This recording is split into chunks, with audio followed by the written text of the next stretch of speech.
سر آج hero series میں کون سی ہیرو کی سٹوری سنانے والے ہیں؟ بیٹا یہ اگر میں نے پہلے بتا دیا تو ہیرو سٹوری کا تمہیں مزہ نہیں آئے گا۔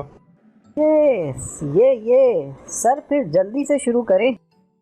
پیارے بچوں، یہ 70 کے عشرے کی بات ہے جب ہمارا پیارا وطن دو لخت ہو چکا تھا اور وطن عزیز کے دشمن اس کا بچا کچا وجود بھی مٹانے کے در پہ تھے۔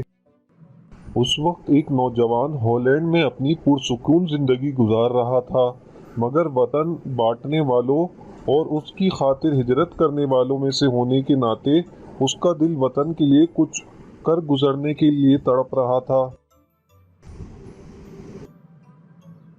یہ سوچ ان کو لاکھوں میل دور بیٹھ کر بھی بے چین رکھتی تھی اور وہ ہر وقت کچھ سوچتے رہتے مگر کسی نتیجے پر نہیں پہنچ پا رہے تھے۔ پھر ایک دن ان کو دل میں ایک خیال آیا اور وہ اپنی لگژریس لائف چھوڑ کر اپنے ملک واپس آ گئے کہ جب وطن بنانے کے لیے قربانیاں دی تھی تو وطن کی حفاظت کا کام بھی فرض لگنے لگا تھا۔ وہ دن رات اس مقصد کی تکمیل میں لگ گئے اور اس عظیم مقصد کے لیے اس نے پہاڑوں میں جا کر کام کیا اور 21 سال تک سورج کی روشنی تک نہیں دیکھی۔ کیا واقعی سر 21 سال تک سورج کی روشنی نہیں دیکھی؟ ہاں بیٹا، بالکل ایسا ہی ہے۔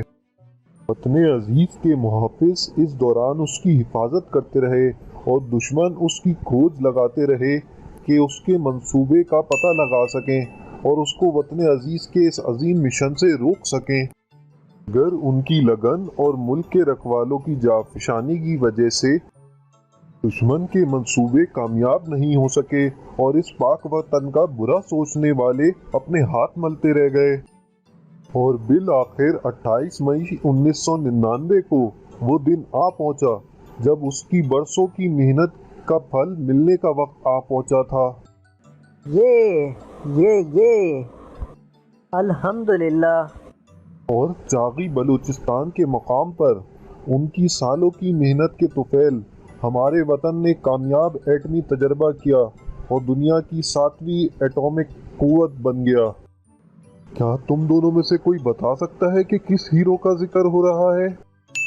جی سر، یہ ہمارے پیارے اور great scientist doctor Abdul Qadeer Khan کا ذکر ہو رہا ہے، جن کی وجہ سے آج ہم چین کی نیند سوتے ہیں اور دشمن کی دھمکیوں کو مذاق میں اڑا دیتے ہیں۔ تو کیا آپ دونوں بھی مجھ سے وعدہ کرتے ہیں کہ عبدالقدیر خان کی طرح آپ بھی اپنا علم، وقت اور صلاحیتیں اس وطن عزیز کو عظیم ملک بنانے میں لگائیں گے؟ جی سر، ہم وعدہ کرتے ہیں، اور آج کے دن سب انہیں اور اپنے وطن کے محافظوں کو سلوٹ بھی پیش کرتے ہیں جنہوں نے اس کام کو ممکن بنایا۔ پاکستان زندہ باد۔